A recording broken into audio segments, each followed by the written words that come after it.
નમસ્કાર, ન્યૂઝ 18 ગુજરાતીમાં આપનું સ્વાગત છે। આપની સાથે હું છું કોમલ। સમાચારની શરૂઆત કરીએ તો નાયબ મુખ્યમંત્રી હર્ષ સંઘવી આજથી દિલ્હીના પ્રવાસે છે।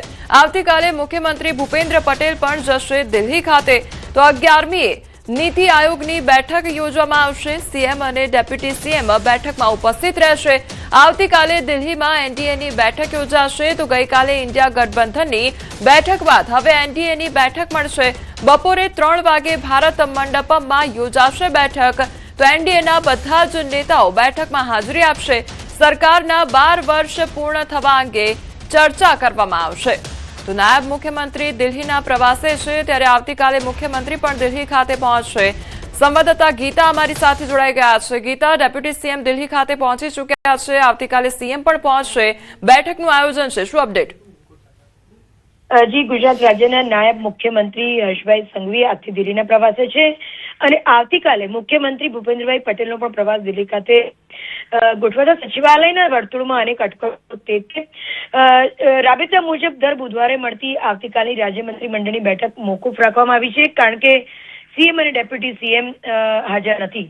આજે મંગળવારથી 2 દિવસના પ્રવાસે ડેપ્યુટી સીએમ દિલ્હી ગયા છે, એટલે ડેપ્યુટી સીએમની આજની અને આવતીકાલની તમામ સામાન્ય જનતા સાથેની મુલાકાતો રદ થઈ છે। આવતીકાલે વહેલી સવારે મુખ્યમંત્રી ભૂપેન્દ્રભાઈ પટેલ પણ દિલ્હી જવા રવાના થશે। આ પ્રવાસનું મુખ્ય કારણ કેન્દ્રમાં વડાપ્રધાન નરેન્દ્ર મોદીના નેતૃત્વ હેઠળની ભાજપ અને એનડીએ સરકારના સફળ 12 વર્ષ પૂર્ણ થવાના ઉપલક્ષમાં યોજાનારા વિશેષ કાર્યક્રમોની ચર્ચા છે। આ ઉપરાંત 11 જૂન ગુરુવારના રોજ નીતિ આયોગની બેઠકનું પણ આયોજન કરવામાં આવ્યું છે, જેમાં પણ સીએમ સહભાગી થશે। દિલ્હી રોકાણ દરમિયાન મુખ્યમંત્રી અને નાયબ મુખ્યમંત્રી કેન્દ્રીય ગૃહમંત્રી અમિત શાહ સહિત અન્ય વરિષ્ઠ નેતાઓ સાથે પણ મુલાકાત કરે તેવી પ્રબળ શક્યતા છે।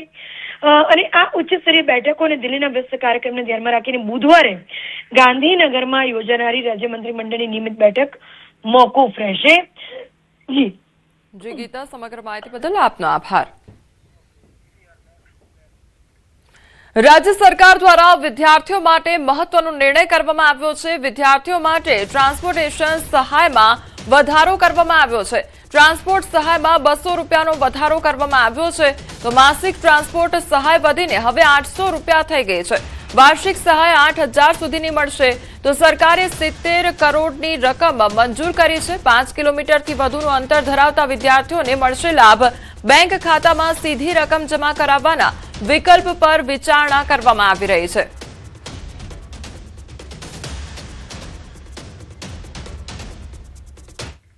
બનાસકાંઠામાં કાપણી સમયે જ ખેડૂતો પર સંકટના વાદળ ઘેરાયા છે, ત્યારે સરહદી વિસ્તારમાં વહેલી સવારથી વાતાવરણમાં પલટો જોવા મળી રહ્યો છે। કાળા ડિબાંગ વાદળોથી વાદળછાયું વાતાવરણ સર્જાયેલું જોવા મળી રહ્યું છે। જમડા, લુણાલ, વામી સહિતના ગામોમાં વરસાદની આશંકા સેવાઈ રહી છે। વરસાદની ભીતિથી ખેડૂતો ચિંતિત બન્યા છે।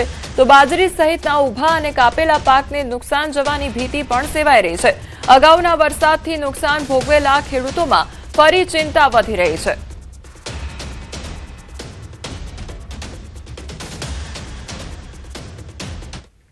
રાજકોટ ખાતે બાબા બાગેશ્વર દરબાર વિવાદ વધુ ગરમાયો છે। વિજ્ઞાન જાથાએ પોલીસમાં ગુનો દાખલ કરવા અરજી કરી છે અને ધીરેન્દ્ર શાસ્ત્રી અને આયોજકો સામે કાર્યવાહીની માંગ કરી છે।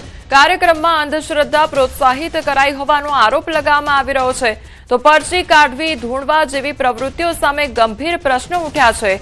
આયોજકો પર નિયંત્રણ ન હોવાનો દાવો પણ કરવામાં આવી રહ્યો છે। તો બાબા બાગેશ્વરનો દરબાર જે યોજાયો તે વિવાદ હવે વધુ એકવાર ગરમાયો છે। સો મોટો દાખલ કરીશું તેવું પણ કહેવામાં આવી રહ્યું છે। ધૂણવાના દ્રશ્યો શરમજનક ઘટના બની છે। લોકોનું માથું નીચું થઈ ગયું છે। તો આ બધી પરિસ્થિતિની અંદર વિજ્ઞાન જાથાએ આ વખતે બાબા બાગેશ્વર ધીરેન્દ્ર શાસ્ત્રી ઉપર વગર લાયસન્સે ઉપચાર કરવો માનસિક બીમાર લોકોનો અને તે સંબંધી તેના ઉપર અલગ ગુનો દાખલ કરવો। આયોજકો રાતના 12 વાગ્યા સુધી 50 મોટા સ્પીકરો વગાડે છે, ઘોંઘાટ કરે છે, મંજૂરીનું પાલન નથી કરતા, જાહેરનામાનો ભંગ કરે છે।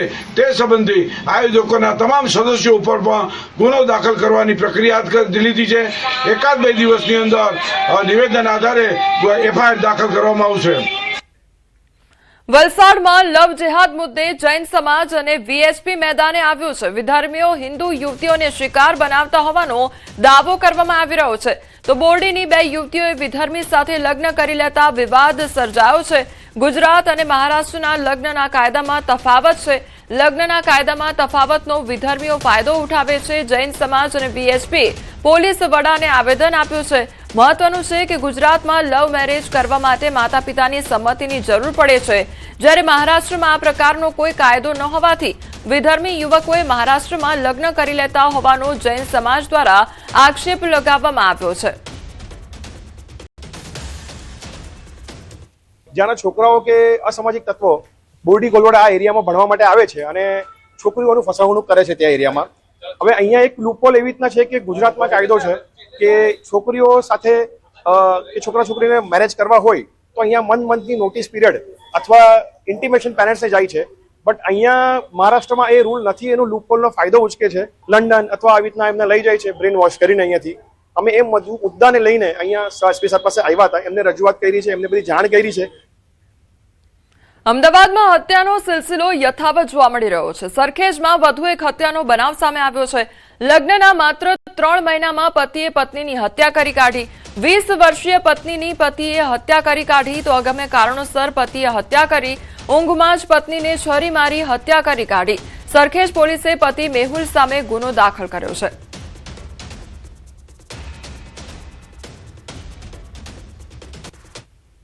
સરખેજ પોલીસ સ્ટેશનની હદમાં આવેલા એક ધાબા પર એક યુવતીની હત્યા થઈ ગઈ અને આ દ્રશ્યો જોઈ શકો છો કે આજે આ હત્યા થઈ છે એ સ્થળ છે કે જ્યાં 20 વર્ષની યુવતી હતી અને તેના પતિએ જ તેની હત્યા છે તે કરી દીધી છે. પોલીસ દ્વારા તપાસ શરૂ કરવામાં આવી છે. કારણ શું હતું તે જાણવાનો પ્રયાસ પોલીસ પણ કરી રહી છે. ત્યારે આ ધાબુ છે કે જે કહેવામાં આવી રહ્યું છે કે જે આજુબાજુના રહેવાસીઓ હતા તેઓએ કહ્યું છે કે તેઓ કડિયા કામ કરતા હતા અને રાત્રે આ ધાબા ઉપર સુવા આવતા હતા. भैया जो लड़की का जो मर्डर हुआ है आपने क्या देखा? मैंने कुछ नहीं देखा, खाली ये देखा ये पड़ा है, जो मैं है ही नहीं था यहाँ पे. ओके, तो क्या करते थे वो पता है आपको? वो एक कड़िया काम करते हैं ना. ओके, हाँ. रोज आते थे यहाँ पर सोने के लिए? यही डेली ये पूरा ढाबा पूरा बढ़िया रहता था, पूरे रहते थे ऊपर. उसका झगड़ा कुछ हुआ है, ऐसा हुआ था? पता ही नहीं है कुछ मैडम. इतना होता तो मैं आपको खुद ही बता देता. नहीं तो रात को सोने के लिए सिर्फ आते थे? ये खाली रहते ही नहीं है. इनका खाना पीना यही बनाते थे. वो देखो सब झूला सब बनाया हुआ है, सब तोड़ तोड़ के इनका सबको बनाया हुआ है ना. वो कहाँ का रहने वाला था? बांसवाड़ा का होगा. कहाँ का उनका गांव तो देखा था. मैं तो उदयपुर का हूँ. हाँ, 2 पत्नी पति. क्या शादी कितने महीने से हुआ पता? ये बता रहे 2 महीने की बता रहे. कोई 2 महीना ही हुआ है शादी हुआ है. તો 2 મહિના જ મેરેજના થયા હોય તેવું જાણવા મળી રહ્યું છે. આજુબાજુમાં પણ જે ધાબા ઉપર લોકો રહે છે તેઓનું કહેવું છે કે તેઓ દિવસ દરમિયાન કડિયા કામ કરવા જતા હતા અને ત્યારબાદ આ ધાબો છે કે જેના પર તેઓ રહેતા હતા, રસોઈ બનાવતા હતા અને તેઓ અહીં રહેતા હતા. પરંતુ પોલીસ દ્વારા પણ તપાસ શરૂ કરી દેવામાં આવી છે કે શું કારણ હતું. કારણ કે હજુ તેમના લગ્ન થયા છે તેના પણ 2 થી 3 મહિનાનો સમય જ વીત્યો છે અને ત્યારબાદ જ્યારે રાત્રે સૂતા હતા અને તેમના પતિએ છે તેની હત્યા કરી દીધી છે. કેમેરામેન ખેંગાડ સાથે વિભુ પટેલ, ન્યૂઝ 18 ગુજરાતી, અમદાવાદ. સાબરકાંઠાના ગામભોઈ રણાસણ સ્ટેટ હાઈવે પર ગમખ્વાર અકસ્માતમાં 3ના મોત નીપજ્યા છે. કાર અને રિક્ષા વચ્ચે અકસ્માત સર્જાયો હતો અને ઘટના સ્થળે જ 3 મહિલાના મોત નીપજ્યા છે. 2 થી વધુ લોકો ઘાયલ થયા છે. તો ઘાયલોને હિંમતનગર સિવિલ ખાતે 108 મારફતે ખસેડવામાં આવ્યા છે. અકસ્માતને લઈ લોકોના ટોળે ટોળા પણ ઉમટી પડ્યા હતા. ગામભોઈ પોલીસ ઘટનાસ્થળે પહોંચી વધુ તપાસ હાથ ધરી છે.